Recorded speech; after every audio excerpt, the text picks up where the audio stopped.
Bienvenue dans ce nouveau webinaire Lead dans la série spéciale Covid-19. Alors, notre expert du jour, Issam El Mouhajir. Alors, le thème d'aujourd'hui, comment gérer ses stocks en période de crise sanitaire.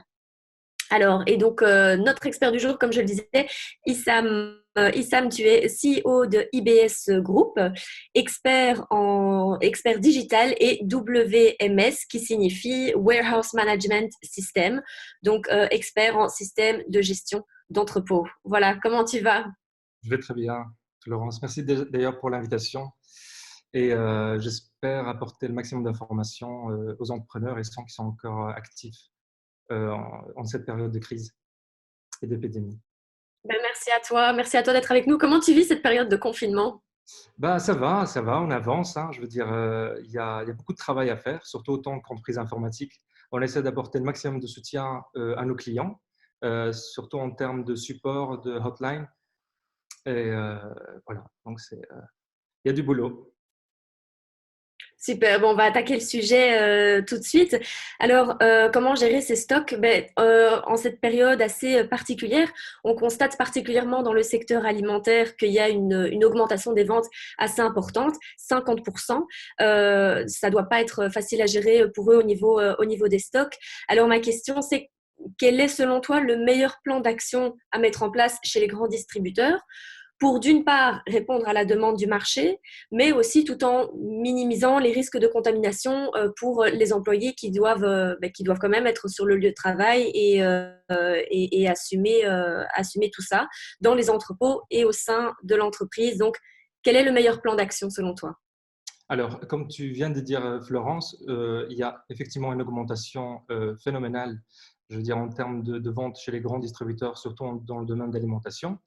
Mais cette augmentation, elle engendre un enjeu de taille, je veux dire, pour les patrons et pour les managers.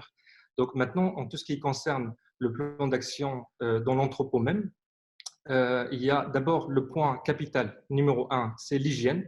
Je veux dire, bien sûr, vous allez dire, parlons pas de banalité, mais quand on voit sur le terrain, et moi personnellement, quand je vois ce qui se passe dans quelques entrepôts, on est encore très très loin, je veux dire, de respecter ces mesures de base. Donc, la règle numéro un, c'est d'abord mettre toujours des gants et des masques, et de préférence des gants jetables. Je veux dire, par exemple, je veux dire, la plupart dans les entrepôts, on utilise des gants industriels qu'on va garder pratiquement pendant une semaine. Et là, le risque de contamination, elle est majeur. Maintenant, il faut aussi laver les mains régulièrement, je veux dire à l'entrée de l'entrepôt et à la sortie de l'entrepôt. Ça, c'est très, très important. Et autant que manager du stock ou de l'entrepôt, il faut envisager d'augmenter, je veux dire, les unités de lavage de mains et de réservoir de savon qui sont disponibles chez des distributeurs industriels. Donc, ça, c'est le point numéro 2. Maintenant, il y a le point numéro 3 qui est très important dans les entrepôts, c'est au niveau des clercs. Comme tu le sais, bon, les clercs, ça permet aussi de déplacer la marchandise de point A à point B. Mais par exemple, toi, par exemple, Flo, qui est adepte du sport, je veux dire, quand tu termines, par exemple, quand tu termines une machine, la première chose que tu vas faire, c'est quoi? La nettoyer. C'est la nettoyer. Et dans l'entrepôt, c'est exactement la même chose. Dès qu'on termine avec un Clark, l'utilisation d'un Clark, la première chose à faire, c'est de nettoyer la zone de contact. Je veux dire régulièrement. Et ça, c'est vraiment très, très important, surtout si le Clark est utilisé par plusieurs personnes. Euh, voilà, ça, c'est vraiment très, très important au niveau de l'hygiène pour minimiser au maximum les risques de contamination dans l'entrepôt. Ensuite, il y a aussi le PDA. Donc, par exemple, des PDA, par exemple, comme ça. Ça, ce sont des PDA, par exemple, que ce soit Monadem, que ce soit d'autres logiciels entrepôts qui sont utilisés dans le marché. Ça, ce sont des terminaux, des PDA qui sont utilisés par un préparateur ou plusieurs préparateurs. Donc, il y a deux cas de figure. Si, par exemple, on a assez de PDA pour tout le monde, ça veut dire pour tous les Mais est-ce que préparateurs. tu peux juste expliquer pour ceux qui ne sont pas du domaine, qui nous regardent, PDA, qu'est-ce que ça veut dire, à quoi ça sert? Alors, le PDA, en fait, c'est un terminal qu'on peut utiliser pour la préparation de la marchandise. Donc, ça peut être pour le contrôle marchandise in, c'est-à-dire pour contrôler l'entrée de la marchandise, ou bien, par exemple, pour préparer la marchandise. Ça veut dire que la commande se transforme en cheminement. Ça veut dire, je donne un bête d'exemple, ça veut dire pour préparer par exemple une palette ou une commande, ben, le plus lourd doit être en bas, le moins fragile, et le moins lourd doit être en haut. Donc du coup, en fait, ce terminal il va permettre au préparateur de créer un cheminement qui est basé sur le poids et la fragilité de la marchandise. Donc c'est vraiment un outil indispensable pour l'entrepôt. Maintenant, comme j'ai expliqué tout à l'heure, Florence, il y a deux cas de figure. Donc s'il y a par exemple il y a assez de terminaux ou de PDA pour tout le monde, là, il suffit par exemple juste d'écrire le nom de la personne et que ce PDA soit utilisé par une seule personne et pas plus. D'accord? Maintenant, si on n'a pas assez de PDA pour tout le monde, là, il faut absolument le nettoyer à chaque fois avant le passage de main, avant que ce soit utilisé par un autre préparateur. Est-ce que ce point est clair? C'est clair, mais tu disais que ces mesures sont loin d'être respectées pour l'instant. Enfin, pas totalement. Bien sûr, parce que disons que surtout chez les grands distributeurs, maintenant, on comprend, hein, ça veut dire, il y a quand même un stress qui augmente, je veux dire, avec l'augmentation des ventes. Et donc, du coup, parfois, par manque de visibilité ou par une mauvaise gestion, on n'arrive pas à mettre le point ou à vraiment se concentrer sur cette partie très importante. Et il faut savoir que l'entrepôt, l'hygiène de l'entrepôt ou la façon comment gérer l'entrepôt aura un impact capital sur les préparateurs, leurs familles, les collaborateurs, ceux qui travaillent dans l'entreprise et même le consommateur final. Et au niveau des équipes, de la gestion des équipes, parce que vu qu'il y a une telle augmentation des ventes, on imagine qu'il faut peut-être un renforcement au niveau des équipes, de mettre plus de gens, mais en même temps, il faut garder de la distance. Donc, finalement, comment on gère ça? Exactement. Par rapport à la gestion de l'équipe, il faut savoir que dans la préparation de la marchandise dans l'entrepôt, il y a deux méthodes. Moi, je vais parler en tout cas de deux méthodes que nous, on utilise au sein de nos clients. Chez nos clients, c'est-à-dire que la première méthode, c'est la méthode standard. Ça veut dire qu'on va préparer commande par commande. Là, je vais essayer de dessiner sur le tableau. Bon, j'avoue, je vous le dis à l'avance, je suis un très mauvais dessinateur. Donc là, par exemple, donc ça, c'est l'entrepôt. D'accord? Est-ce que tu vois bien Est-ce que c'est bon? Est-ce que c'est clair pour Oui, toi? oui, oui. D'accord. On voit, on voit. Donc là, on a l'entrepôt. D'accord? Donc là, on a donc les différents rayons avec multi-emplacements. Donc ça, c'est le in, l'entrée de marchandises, et ça, c'est le out, la sortie de marchandises. Maintenant, D'accord. maintenant dans la première méthode, ça veut dire la méthode standard, c'est-à-dire qu'on va préparer commande par commande. Et là, le but, en fait, surtout dans cette période d'épidémie, pour minimiser et pour garder surtout cette distance de sécurité en chaque préparateur, l'idée, c'est de diviser les préparateurs en plusieurs équipes, mais qui vont être complémentaires. C'est-à-dire qu'il y a une équipe qu'on mettra ici pour préparer la marchandise, une autre équipe ici et une autre équipe là. Donc, pour contrôler la marchandise qui rentre, ils vont contrôler la marchandise qui va sortir pour voir si les palettes ou si la préparation elle a respecté le contenu de la commande. Et l'autre équipe, en fait, ils vont préparer la marchandise. Et donc, de cette façon-là, on va essayer de minimiser la distance entre chaque préparateur. Donc, ça, c'est la méthode standard. Maintenant, on peut commencer, par exemple, le matin. Par exemple, il y a par exemple, un préparateur ici, un là, un, deux, trois, quatre. Et bon, l'après-midi, après la pause, par exemple, ils peuvent changer de rôle. Et lui, il va préparer la marchandise et l'autre reprend le contrôle de marchandise out. Donc, de cette façon-là, on peut arriver à gérer l'équipe tout en gardant cette distance de sécurité. Maintenant, il y a la deuxième méthode, ce qu'on appelle la méthode batch picking. Et ça, c'est surtout utilisé chez les Crotando, chez les grands distributeurs Horeca. C'est-à-dire qu'au lieu de préparer pendant la journée, c'est-à-dire au lieu de préparer commande par commande, on va préparer à la fin de la journée. Ça veut dire qu'on va regrouper toutes les commandes à la fin de la journée et les préparer en une seule fois. Et dans ce cas de figure, là, on peut par exemple, au lieu de diviser les équipes, ils vont travailler en même temps, mais que chacun s'occupe d'une zone. Par exemple, là, c'est zone 1, zone 2, zone 3, zone 4. C'est-à-dire qu'au lieu de préparer commande par commande, on va préparer produit par produit. Et vu que chaque produit, occupe un emplacement bien particulier, et ben, ce préparateur, il va préparer ces produits-là et le met dans le transit, ce qu'on appelle le transit out. Et l'autre, il y a un autre préparateur ici qui va le redistribuer sur les chariots. Et le lendemain, le livreur, il vient pour récupérer la marchandise et le livrer chez le client. D'accord? Donc, le but, Ok. c'est-à-dire que ce préparateur, par exemple, il s'appelle, par exemple, Fred, eh ben, il sait que c'est impossible d'aller dans la zone 1. Donc, il va occuper que la zone 3. Il ne va jamais le quitter. Donc, lui, il opère entre la zone 3 et le transit. Mais il faut faire juste attention d'essayer toujours de garder ici un maximum de distance de sécurité. C'est-à-dire qu'il ne faut pas arriver non plus au même temps, mais il faut quand même, c'est un peu comme dans le supermarché pour l'instant. C'est-à-dire on garde cette distance de sécurité. Et c'est pour ça que c'est important aussi de rajouter, je veux dire, autant que gestionnaire du stock, il ne faut pas aussi hésiter à commander même des panneaux de signalisation. Ça veut dire des signaux, par exemple, que ce soit par terre, pour que les préparateurs soient toujours aware Attends. et voilà, de ce qui se passe. D'accord. Alors, si tu permets, je prends une question. Je rappelle que vous pouvez poser vos questions en direct à Issam.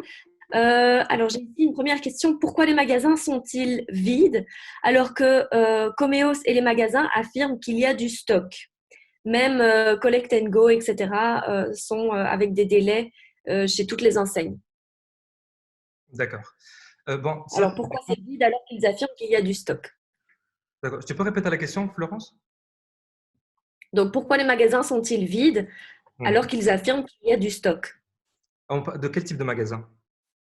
Alors, des magasins vides alors que Comeos et les magasins affirment qu'il y a du stock, même Collect and Go, etc., sont avec des délais chez toutes les enseignes. D'accord. Mais ça ne dépend pas que du magasin. Donc, ça dépend de toute la chaîne logistique. Il faut, ça, de toute façon, on va y arriver. On arrivera tout à l'heure. Je veux dire, par rapport à tout ce qui est action commerciale à mettre en place. Mais il faut savoir que les magasins, ils dépendent aussi du fournisseur et le fournisseur dépend aussi du producteur. Donc, il y a toute une chaîne logistique. Et on essaye maintenant, je veux dire, sur tout ce qui est électronique, par exemple, les grands distributeurs, ils mettent l'accent sur les ventes online. Et c'est vrai qu'en termes de livraison, je veux dire, voilà, ça prend du temps parce que par manque de ressources, c'est tout à fait normal. Ok, alors vu qu'on va aussi aborder cette question par la suite, je propose de passer au point suivant. À quoi est-ce qu'il faut être particulièrement attentif justement dans le cadre commercial en cette période spéciale, en l'occurrence chez les grands distributeurs? Quels sont les points à ne pas manquer? D'accord. Mais Florence, juste avant de passer à cette question qui est très pertinente, je veux juste terminer avec d'abord la première question en ce qui concerne l'entrepôt même. C'est que ici, parce que je parlais de la méthode, en fait, il y a un point très important à quoi il faut faire attention, c'est le plastique. Je veux dire, ici, on a quand même une quantité, surtout dans le domaine de l'alimentation, on a une quantité, je veux dire, énorme en matière de plastique. Il faut savoir que d'après, je veux dire, les analyses scientifiques, je veux dire, on voit ici, parce que là, on voit le carton ça veut dire la résistance de virus sur les surfaces en carton, c'est 24 heures, le cuivre, c'est 4 heures, le inox et l'acier, c'est en 24 heures aussi, mais le plastique, c'est 6 jours en moyenne. 6 jours, c'est juste énorme. Je veux dire, c'est-à-dire Mm. que ça veut dire se débarrasser du plastique, ça veut dire autant que contrôleur in ici, il faut essayer de se débarrasser du maximum de plastique pour minimiser les risques de contamination dans l'entrepôt. Ça, c'est très important. Et là, je m'adresse aussi au consommateur final. C'est-à-dire quand on achète, par exemple, vous allez par exemple chez Colruyt ou par exemple à un autre supermarché, vous achetez par exemple des produits qui sont emballés dans du plastique. Bah là, une fois que vous arrivez chez vous, la première chose à faire, c'est de se débarrasser du plastique et de laver les mains directement. Donc, ça, c'est vraiment très important parce que malheureusement, c'est un virus qui aime le plastique. Et voilà. Et Et le moi, désinfecter, par exemple, si on est obligé de le garder. moi, je trouve que maintenant, le produit, c'est-à-dire si le produit même, prenons par exemple une canette de coca, ou par exemple qui est en plastique. Là, on est obligé de le désinfecter. On ne va pas renverser le coca voilà, Donc, dans le on verre. peut passer du gel hydroalcoolique sur la bouteille de coca en plastique, par exemple. Oui, oui, oui, on peut désinfecter. Par contre, moi, je parle de l'emballage de plusieurs produits. C'est-à-dire quand on achète par exemple 10 canettes de coca qui sont emballées dans du plastique, ben, la première chose à faire, c'est de se débarrasser de l'emballage et de le jeter et de laver les mains directement. Parce que imaginez avec moi, dans toute la chaîne logistique, ça veut dire ce plastique, donc il était fabriqué, il est passé donc chez le livreur à la douane au grand distributeur. Donc, en 6 jours, voilà, le risque, il est majeur, en tout cas. Ok, oui, effectivement. Et du coup, si tu as terminé sur l'entrepôt, est-ce qu'on peut Non, pas passer encore. Pas au encore. point suivant? Ok, Pas encore. avec l'entrepôt. Non, Voilà. non, je t'en prie.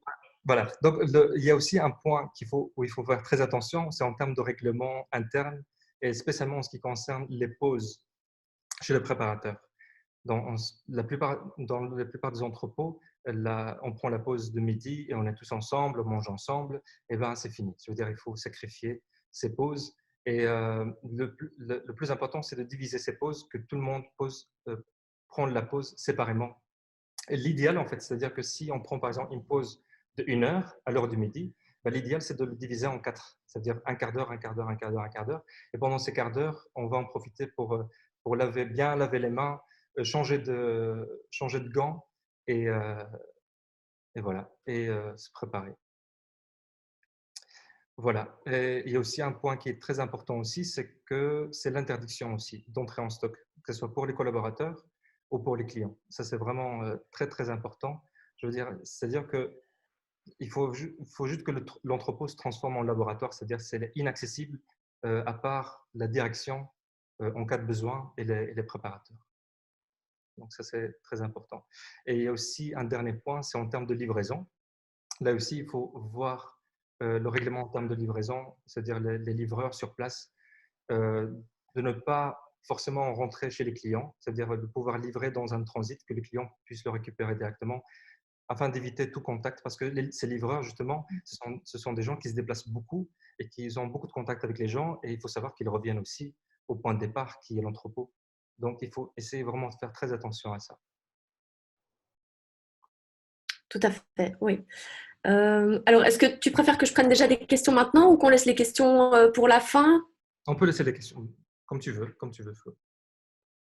Alors, en termes de questions, j'en ai quelques-unes qui sont rentrées. Où en sont les transporteurs? Les gens veulent du papier hygiénique, de l'eau, des pâtes, du lait et du sucre, bref, de quoi vivre.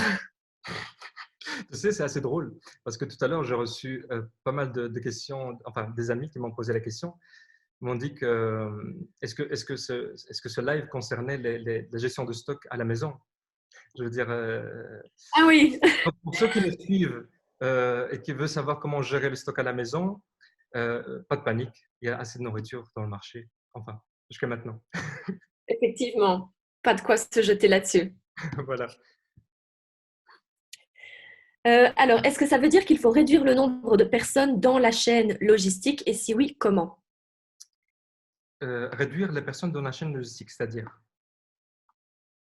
Réduire le nombre de personnes ben, pour qu'il y ait moins de risques, qu'il y ait moins de contacts. Réduire le nombre de personnes intervenantes dans la chaîne logistique. en tout cas, réduire dans la chaîne logistique. Tout dépend du rôle de chaque personne. Ça veut dire s'il y a une personne qui est indispensable dans la chaîne logistique, bien sûr, il faut pas qu'elle rentre à la maison. Au contraire, elle doit continuer parce que c'est quand même important, je veux dire, pour que le consommateur final ait aussi assez de nourriture à la maison. Maintenant, pour les autres collaborateurs où on n'a pas besoin, où ils n'ont pas besoin, par exemple, de contact humain, ils peuvent bien sûr travailler à distance de la maison. Maintenant, il faut savoir que dans certaines entreprises qui disposent d'un ERP inaccessible à distance, ils sont obligés, c'est-à-dire quand on parle de département achat, département de vente, ils sont obligés de rester dans l'entreprise parce que le temps d'appeler le prestataire d'IT et de lui demander d'avoir l'accessibilité à distance, ça prend du temps et c'est parfois très compliqué. Nous, par exemple, tous nos systèmes sont accessibles à distance. La seule chose qu'on demande aux collaborateurs qui travaillent de chez eux, c'est de faire attention, ne pas aller sur n'importe quel site Internet pour éviter toute intrusion aux informations encodées dans l'ordinateur. D'accord. Alors, l'Italie et l'Espagne fournissent des légumes et des fruits à toute l'Europe. Alors, comme ils ne sont pas en forme, quelle est l'alternative et quid de la production en flux tendu? D'accord. Ça, on va revenir à cette question tout à l'heure, Florence, parce que justement, c'était lié à ta deuxième question qui concerne le plan commercial. D'accord, mais je te laisse enchaîner là-dessus alors du coup. Donc, en ce qui concerne le plan commercial, la première chose à faire, donc la première action à faire, c'est d'obtenir le maximum de visibilité chez le fournisseur. Là, autant que patron d'entreprise, il faut toujours avoir accès à l'information, rester en contact avec le fournisseur et aussi aller se renseigner aussi dans le site officiel de la douane. Ça veut dire, par exemple, si par exemple, moi je suis par exemple redistributeur et j'ai des fournisseurs qui viennent de la Chine, de l'Italie, de l'Espagne et du Canada, ben, je vais par exemple aller sur les 4 sites internet qui concernent tout ce qui est douanement et tout ce qui concerne la loi et je mets en favori sur le navigateur de façon à le regarder régulièrement en cas de changement. Mais c'est des choses que bien sûr qu'on ne contrôle pas, mais il faut savoir une chose, c'est que pour l'instant, en termes dans la chaîne logistique, c'est-à-dire en termes de fourniture, je veux dire en alimentation, il n'y a pas, pour l'instant, l'impact, on le verra que dans les prochains mois, donc mais pas encore maintenant. D'accord. Parce que c'est un cycle qui est très très long et que moi personnellement, je pense que l'impact, on le verra que dans quelques mois.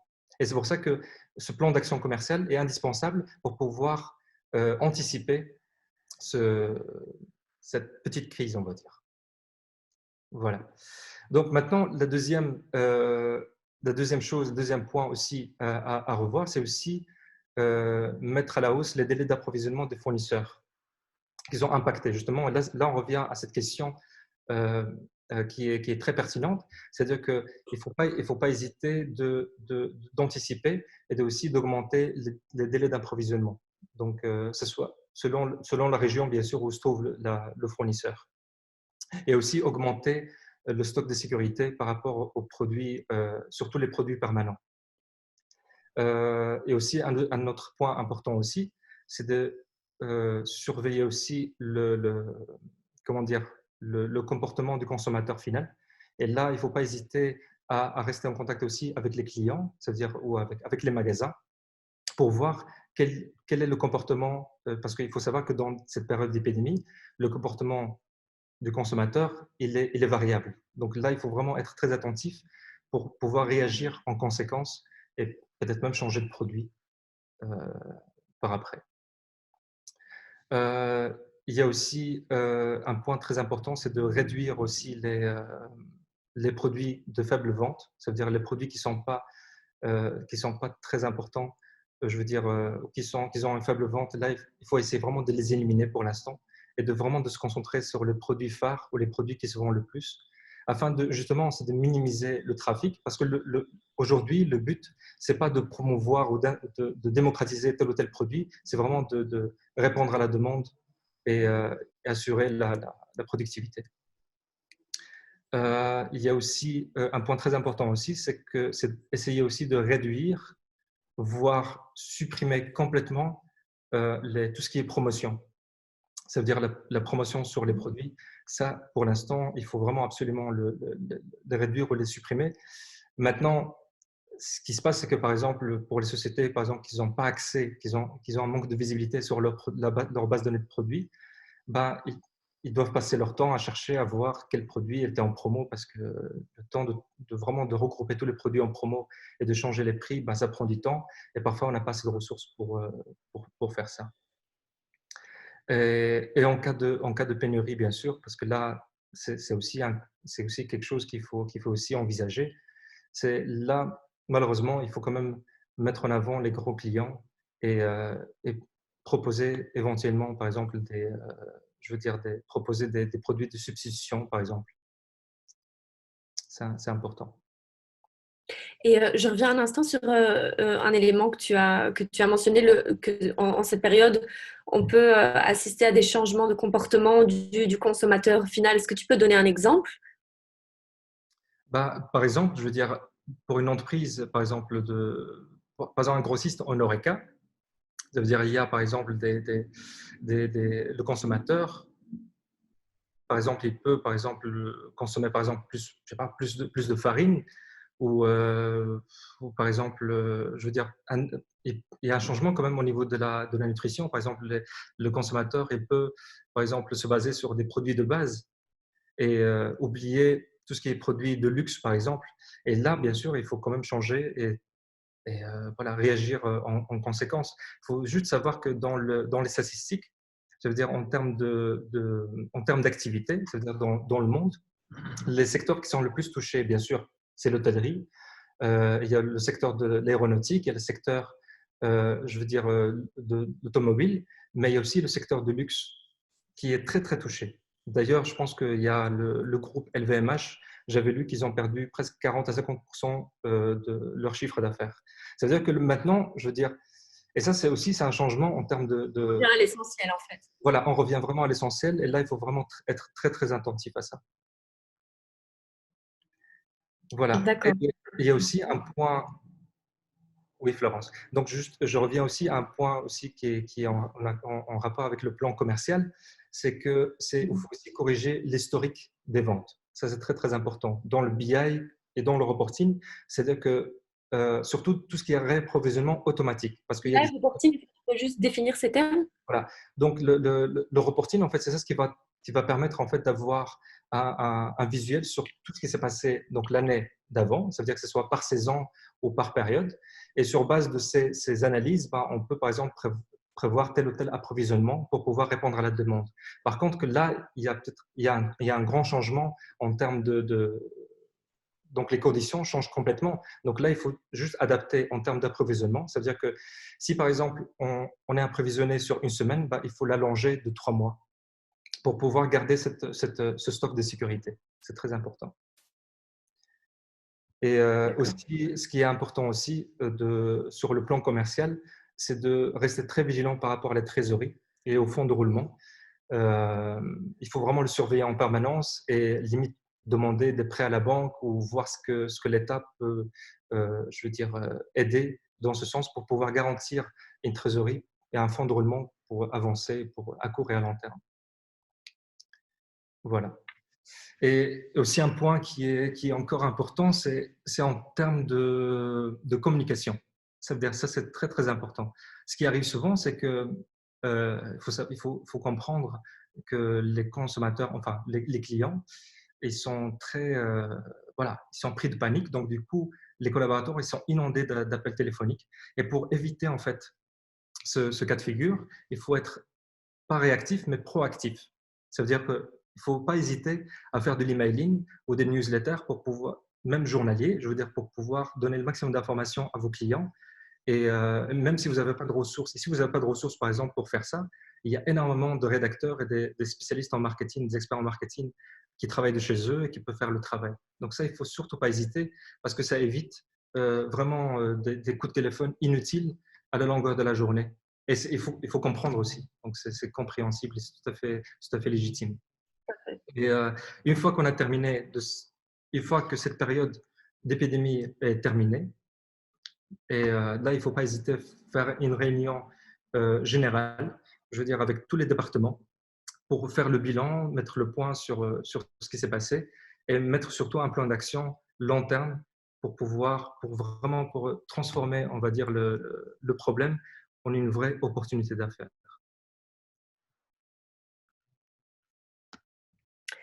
Ok, très bien. Je rappelle que vous pouvez poser vos questions en direct. J'ai justement. Question, pensez-vous à faire une action solidaire dans ce contexte de crise auprès des toutes petites entreprises et commerces en leur offrant Monadem gratuitement pour qu'ils puissent gérer à distance? Ça, c'est une très bonne question. Je veux dire, maintenant, techniquement, parce que c'est vrai que nous, en termes de ressources, c'est vrai qu'on a énormément de travail pour l'instant. Je veux dire, déjà pour assurer, je veux dire, le hotline chez nos clients existants. Maintenant, je veux dire, faire une action, donner gratuitement, je pense que la gratuité, ça n'existe pas. Maintenant, nous, on est toujours présents pour répondre à toutes les questions, je veux dire, que ce soit en termes de management, en termes de digitalisation. Et il faut surtout pas hésiter, je veux dire, à poser le maximum de questions, je veux dire, sur le site internet ou en privé. D'accord, très bien. Alors, est-ce que tu peux maintenant nous expliquer quels sont les pièges à éviter en tant que manager ou chef d'entreprise? Alors, les pièges à éviter, c'est en termes de management, il y a plusieurs pièges à éviter. Maintenant, le plus important euh, pour moi, c'est de garder ce climat de confiance entre le manager et ses collaborateurs. Et pour ça, il faut éviter certains pièges. D'abord, il y a d'ailleurs ce qu'on appelle le Siegel Manager. Le Siegel Manager, en fait, c'est ce qu'on appelle le manager mouette. Et c'est quelqu'un qui est absent, mais qui est toujours présent, qui est présent uniquement en cas de problème. Et ça, malheureusement, on le perçoit, les travailleurs perçoivent son arrivée toujours de façon négative, et ça crée vraiment un climat de conflit, alors qu'on est déjà un peu sous stress, que ce soit en famille, à la maison. Donc, il faut que l'environnement au travail, surtout aujourd'hui, soit vraiment convivial pour tout le monde. Ça, c'est très, très important. Et aussi, essayer vraiment d'être très, très clair sur les directives. Ça veut dire, le but, c'est pas de dire, c'est pas le but d'arriver en mode caporal-chef et dire, voilà, il faut faire ça, ça, ça, ça, ça. Il faut expliquer le pourquoi du comment et, et être très, très clair sur mettre vraiment des priorités, surtout en cette période. Ça veut dire mettre des priorités, mais tout en gardant une marge de flexibilité pour le collaborateur. Ça veut dire comme ça, par exemple, le but, c'est pas de venir et de dire, voilà, il faut être rapide, efficace, agile. Là, on ne comprend pas. Je veux dire, voilà, c'est pas clair et en plus, c'est contradictoire. Donc, il faut rester toujours clair et toujours proche de ses collaborateurs. Et vous êtes vraiment. Le but, c'est être vraiment un bon chef d'orchestre. Et la deuxième chose, c'est éviter tout ce qui est micro-management. Le micro-management, c'est-à-dire que, surtout en cette période d'épidémie, ce qui arrive souvent chez quelques entrepreneurs, c'est de concentrer donc tout le personnel sur une tâche. C'est-à-dire si par exemple il y a les ventes qui explosent, ben, on va demander au département marketing, je veux dire les commerciaux, tout le monde doit aller vendre de la marchandise et ça c'est très très mauvais pour ce qu'on appelle la sustainability, ça veut dire la croissance de l'entreprise. En fait, si vous voulez, il faut toujours imaginer l'entreprise comme si c'était un avion en train de voler. C'est-à-dire qu'ici, je vais montrer mes talents de dessinateur de nouveau. Alors, ici, voilà. Voilà. Donc là, par exemple, donc ça c'est un avion. Donc là, on a les ailes. Ça va jusqu'à maintenant, c'est bien, c'est un avion. Ça reste un Ça avion. ressemble à un avion Ouais. Voilà. Donc voilà. Donc pour là, l'instant. pour l'instant. Voilà. Donc là, on a les ailes. Là, on a ce qu'on appelle la gouverne de direction. Et ici, là, je vais mettre en rouge ou en rose. Voilà. C'est ce qu'on appelle les circuits hydrauliques. D'accord? En fait, les circuits hydrauliques, ça c'est le RP. Ça, c'est le programme de gestion. C'est-à-dire que ça, c'est en fait ce circuit hydraulique qui va permettre au commandant de contrôler tout l'avion et d'avoir aussi la visibilité sur tout ce qui se passe dans les différents départements. Donc, par exemple, ici, ça, c'est le département marketing. Ça, c'est le département vente. Ou par exemple, ça, c'est le département vente. Et ça, c'est le département, par exemple, achat. D'accord? Ça veut dire, Ok. imaginons, vous êtes en train de voler. D'accord? Et vous arrivez en plein ouragan, Corona ouragan. D'accord? Et donc, Mhm. avec la panique, donc, ce qu'on va faire, c'est qu'on va mettre tout le monde dans la gouverne de direction. Ça veut dire que les deux ailes ne vont pas fonctionner. On va le mettre limite au ralenti. On va concentrer tous nos efforts sur le gouverne de direction. Qu'est-ce qui va arriver, Florence? Alors qu'on est en pleine Ben, tempête. on va se concentrer sur l'essentiel et diminuer là où on n'a pas forcément besoin. Mais les ailes ne fonctionnent plus. Hein. D'accord? Se réduit. Donc ça vole plus. Bah, ça ne vole plus. Voilà. Et c'est exactement, dans une entreprise, c'est exactement la même chose. Ça veut dire que pour pouvoir survivre, il faut absolument donner à tous les départements leur importance et pouvoir centraliser l'information. Ça, c'est très important grâce au programme ERP. Avoir la visibilité, c'est très, très important. Voilà. Donc, la première chose à éviter, donc c'est, comme on a parlé, de l'hygiène au niveau de l'entrepôt. Et aussi, il faut surtout éviter de gérer son stock à l'intuition. Ça veut dire qu'il y a énormément de gestionnaires de stock qui gèrent leur stock à l'intuition. Ça veut dire qu'il n'y a même pas de programme, il n'y a absolument rien du tout, aucune visibilité. Et là, c'est très dangereux. On peut tomber en rupture du stock à n'importe quel moment. Surtout dans le domaine de l'alimentation, on parle aussi de la méthode FEFO. La méthode FEFO, pour t'expliquer Florence, c'est ce qu'on appelle le first expired, first out. C'est-à-dire le premier expiré, c'est le premier qui doit sortir. Et si on, Ok. travaille sans méthode FEFO ou d'autres méthodes dans le monde industriel, on risque de se trouver avec de la marchandise périmée. Et voilà, c'est de l'argent perdu. Et c'est aussi dommage un peu pour le consommateur final qui s'inquiète aussi. Et aussi, toujours… Tout à fait. Mais juste pour revenir à un élément que tu viens de mentionner, ne pas gérer ça à l'intuition. On imagine qu'a priori, tous ces grands distributeurs ont des plans de crise en fait, qui sont prêts à être mis en action au cas où, parce qu'on n'est jamais à l'abri d'une crise. Mais ici, avec une crise de cette ampleur, est-ce que finalement, est-ce qu'on était vraiment prêt, même avec un plan de crise classique? Est-ce qu'on était vraiment prêt à faire face à ça Est-ce qu'on est prêt? On n'est jamais prêt. Je veux dire, il n'y a personne qui était prêt, en fait, parce que déjà, quand ça a commencé en Chine, tout le monde disait, ouais, mais ça arrive qu'ailleurs. Maintenant, on ne s'attendait pas du tout que ça va prendre telle ampleur ici en Europe et partout dans le monde. Maintenant, est-ce qu'on était prêt à 100%? Non, mais il faut toujours, je veux dire, même dans le futur, c'est ça justement, quand je parlais tout à l'heure de plan d'action commerciale, c'est qu'après cette crise, il faut absolument faire une réunion pour pouvoir prédire d'autres crises futures aussi. C'est-à-dire il faut apprendre, c'est une leçon aussi pour l'entrepreneur. Et c'est-à-dire on apprend. Et je pense que jusqu'à maintenant, en tout cas moi personnellement, ce que je vois chez nos clients, c'est que franchement, ils gèrent de façon très pertinente et qu'ils arrivent vraiment à répondre à la demande. Maintenant, il y a un vrai challenge dans les prochains mois, mais on verra comment ça va se passer. Il faut juste respecter les règles de base et être euh, proactif surtout, et pas réactif. D'accord, merci. Est-ce qu'il y a d'autres pièges à éviter ou d'autres points auxquels il faut être attentif quand on est manager ou chef d'entreprise? Non, non. Mais par contre, je veux dire, si vous avez d'autres questions, je veux dire, même par après, il ne faut surtout pas hésiter à poser les questions, que ce soit en ligne ou bien par mail. Oui, où est-ce qu'on peut te retrouver justement si on a d'autres questions? Alors, sur les réseaux sociaux, je veux dire, c'est Issam El Mouagir, ou sinon sur le site internet www.monadem.com. Il ne faut pas hésiter à poser des questions dans le formulaire et, et on répondra as soon as possible. D'accord, merci beaucoup pour toutes ces infos, Issam. De toute façon, on mettra également tes coordonnées sur le site leadbelgium.be/Covid-19 dans l'article consacré au webinaire d'aujourd'hui. Voilà, merci beaucoup pour tous ces renseignements.